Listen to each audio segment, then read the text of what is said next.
Bonsoir Fatou Diom, vous publiez un nouveau livre intitulé Marianne porte plainte. C'est un pamphlet contre les identitaires, de droite comme de gauche. Vous écrivez « La France mérite qu'on l'aime telle qu'elle est, pas telle que les identitaires la voudraient ». Bonsoir. Oui, parce que les identitaires font une sélection dans l'histoire. Donc ce n'est pas une présentation de la France telle qu'elle est, mais telle qu'ils la voudraient.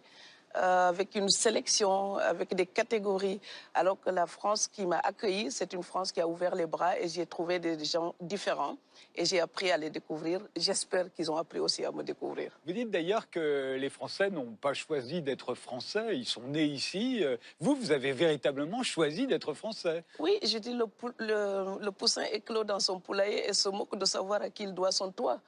Donc il est juste là, il n'a rien fait pour cela. On est né là où on est par hasard. Donc là, on pense à Maxime Le Forestier avec sa chanson « Né quelque part ». Et moi, j'ai demandé la nationalité française. J'ai pris l'avion, comme je dis, il aurait pu se cratcher, mais il est arrivé à destination, donc c'est déjà un risque. Et puis, j'ai demandé officiellement à avoir ma nationalité française. J'ai attendu 8 années durant, donc, et j'ai dit le saut d'obstacle qu'on exigeait de moi aurait pu briser les jambes d'une jument. Et de la même manière, vous n'avez pas totalement choisi la France par hasard non plus. Vous avez parmi vos ancêtres des ancêtres qui se sont battus et d'autres qui sont morts pour la France. Oui, on va dire que la musicalité de cette langue française est venue me trouver sous mes cocotiers à Niodior, dans les îles du Saloum, exactement entre Banjul et Dakar, donc très très loin au Sénégal, de l'Hexagone. Donc, hein. Oui, au Sénégal. Et ma grand-mère m'a toujours parlé de son oncle qui est rentré médaillé de ce qu'elle appelait la première guerre des Blancs. Donc c'était la première guerre mondiale, 14-18. Et ensuite, il y a eu l'oncle de mon papa qui s'est battu aussi pour la deuxième guerre mondiale, Aliou Diom. Donc il a eu toujours 2 fusils. Il disait qu'un homme doit toujours avoir 2 fusils. Si jamais la guerre revenait, parce que lui, il a suivi De Gaulle pour la guerre. Et beaucoup d'autres personnes de ma famille, de mon clan, de Niodior, toute cette région a été touchée par la deuxième guerre. Et donc c'est pour ça que je dis, la liberté gagnée à la guerre, elle a plusieurs visages, parce que tous ces gens-là l'ont légué à leurs enfants. Vous remarquez d'ailleurs dans Marianne porte plainte que les identitaires, à gauche comme à droite, politiques ou intellectuels d'ailleurs, sont souvent des immigrés de fraîche date. Oui, moi je dis, mais comment font-ils pour être plus égoïstes que les enfants du lit de Marianne? Oui. Comment peut-on être accueilli et être si mal accueillant? C'est la courte mémoire. Ont-ils une identité vacillante? Ce besoin de se confirmer, de dire « Regardez-moi, je tiens à la France plus que vous tous ». Ils n'en ont pas besoin. Ils ont juste à imiter un petit peu leurs hôtes, avoir la même générosité pour dire eh bien, si Marianne n'avait pas ouvert les bras, je n'aurais même pas été là pour parler d'identité. Cela dit, comment est-elle la France? On l'a dit, assimilationniste. Assimilationniste, ça veut dire que quand on devient français, on abandonne au fond son identité, sa religion, ses origines.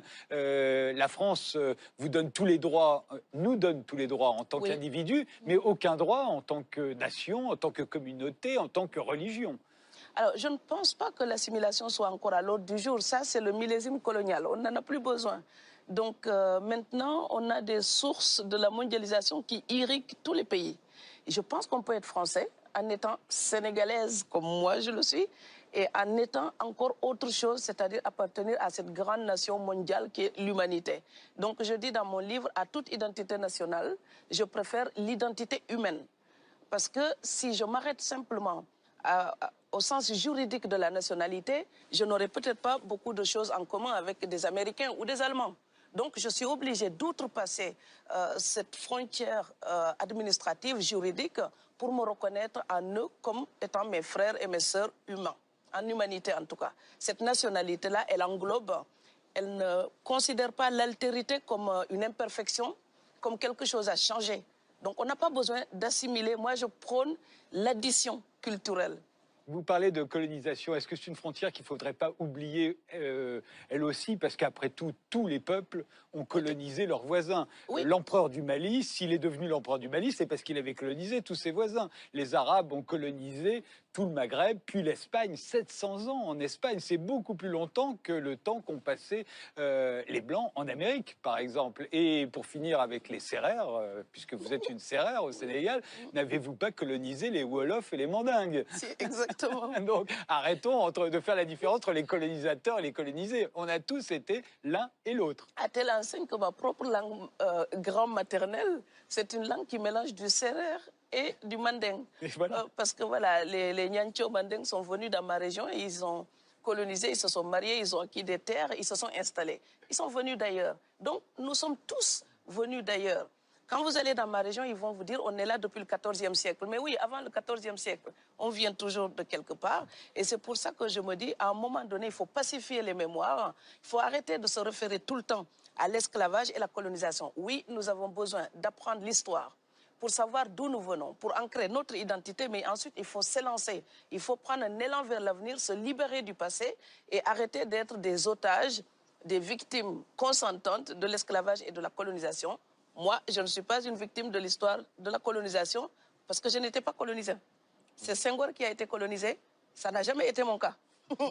Donc moi, je suis né libre et j'ai l'intention de continuer, même si je n'oublie pas l'histoire, évidemment. Cela dit, c'est pas toujours facile d'oublier le passé. Vous écrivez dans votre livre, Fatou Diome, que la France a été une formidable mère adoptive pour les Italiens.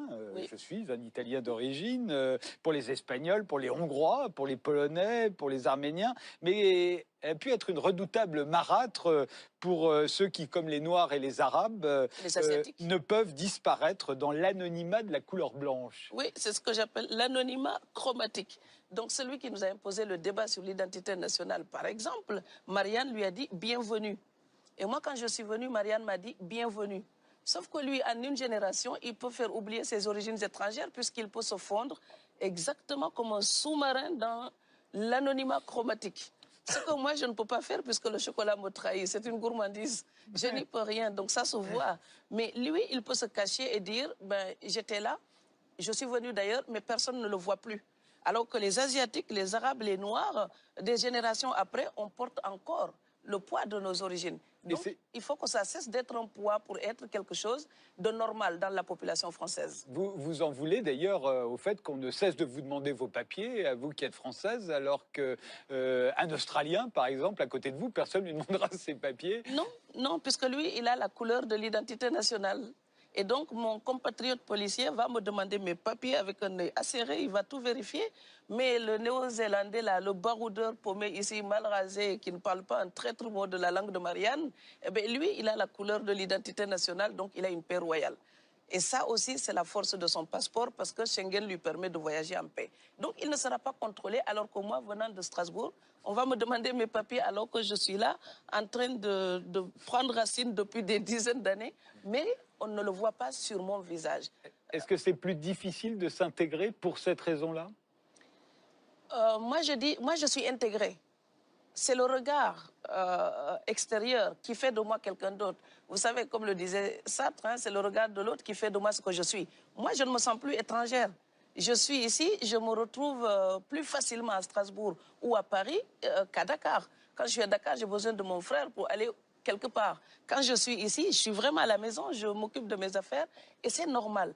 Mais c'est le regard qui m'interroge, qui me renvoie toujours à l'étrangeté, donc, mais au sens initial du mot, étrange. Donc, il me regarde en m'interrogeant. Donc, quand on rencontre une blonde, une brune, on va prendre le temps de briser la glace et d'atteindre la confidence petit à petit. Avec moi, on va me dire, vous venez d'où? Encore cet après-midi avec le taxi. Mais vous êtes originaire d'où? Et j'ai dit de Strasbourg.